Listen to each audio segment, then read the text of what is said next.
Hello, this is Claude here from Custom T-Shirt Printing, another tutorial on how to design t-shirts. Today's tutorial is about teaching us how to position and to size a t-shirt. So the first thing we're going to do is go to the online designer. Once we get to the designer, we're given an option to select either add a design, add text, or add a team name. In this example, we're going to take add design.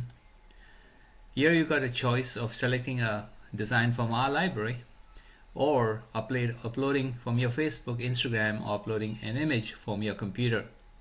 We're going to select, for the ease of this tutorial, an image from our selection here.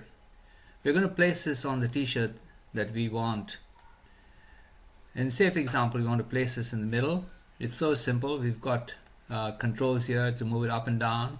We've got a control here. We can turn this, move it sideways. This looks pretty awesome. And then once you've done that, we can also change at this point, change the product as well by clicking this tab here. For the ease of this tutorial, I will not go into that.